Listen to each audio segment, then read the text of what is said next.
Everyone, good afternoon. आरामै हुनुहुन्छ होला सबैजना। तपाईँहरूलाई स्वागत छ मेरो युट्युब च्यानलमा। अनि अहिले चाहिँ अब दिउँसोको कति बज्नु लाग्यो होला, 3-4 जति बज्नु लाग्यो होला है। अनि म चाहिँ भोलि खेलिनँ, मैले चाहिँ थोरै खेलेँ। अनि त्यही पनि मैले अलिअलि कलर लगाएँ, मलाई फोटो खिच्नु थियो अनि अलिअलि कलर लगाएँ मैले चाहिँ। अनि आज चाहिँ एकदमै हावा चलिरहेको छ। म चाहिँ अहिले छतबाट भिडियो बनाउँदैछु। यस्तो छ मौसम आजको, सफा मौसम छ आज। मेरो छतमा यति राम्रो फुलहरू फुलिराखेका छन्। अस्ति सबै झरिसकेको थियो कि सबै झरिसकेको थियो पातहरू है। अनि यहाँ सानो सानो फुलहरू आएको छन्, यति राम्रो फुलहरू। बोटहरूलाई फुलहरूलाई देख्दा मन आनन्द शान्त हुन्छ कि। वाह, यो चाहिँ मैले ल्याएको है, मैले मेरो बुढाले ल्याइसकेको यो छतबाट, पल्लो छतको हो यो। सबै एलोभेरा है, एलोभेरा यो खानलाई हो है, यसको जुस बनाएर खान्छ। मेरो बुढा चाहिँ खै माथि जानुभएको छ, माथिल्लो छतमा यहाँ बसेको छ पानी भर्नलाई। यो सबै ड्रमहरू भर्नुपर्छ कि अहिले हामीले।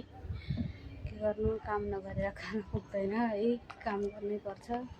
अनि अहिले चाहिँ अब म फोटोहरू अनि भिडियोहरू पनि बनाउँछु एक दुईवटा। यताबाट आँखामा बेल लाग्छ कि पर यति राम्रो लाग्यो, आँखामा बेल लाग्यो, काम लाग्छ।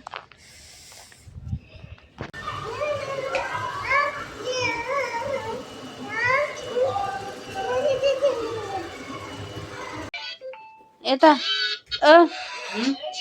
कस्तो भयो ह्याप्पी होली?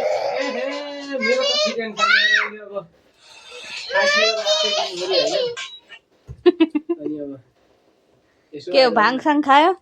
अंडा कडी सडी बनाएर खान भाङसाङ केही पनि मिलेन। आज बन्द रहेछ, ठेका सेका सबै भाङसाङ कहिले खायो।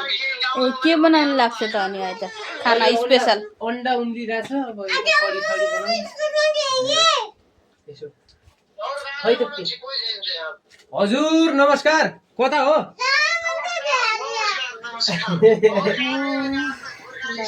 आज चाहिँ अंडा बनाउँदैछ। मासु पाइएन कि मासु, यो चाहिँ मेरो बुढाले तेल लिएर आइदिएको यो चाहिँ। अनि यहाँ चाहिँ अंडा उम्लिँदैछ। अंडा यो चाहिँ चिकन मसला, यो चाहिँ अंडा करी बनाउँछु। अनि बनेपछि तपाईँहरूलाई देखाउन भन्दा पनि तबसम्म त म एन्ड गरिहाल्छु, खाना पनि खाइहाल्छु है। अनि यस्तो छ आजको चाहिँ, यस्तै भयो स्पेसल है। अनि बाई, नेक्स्ट भ्लगमा भेटौँ न, बाई बाई।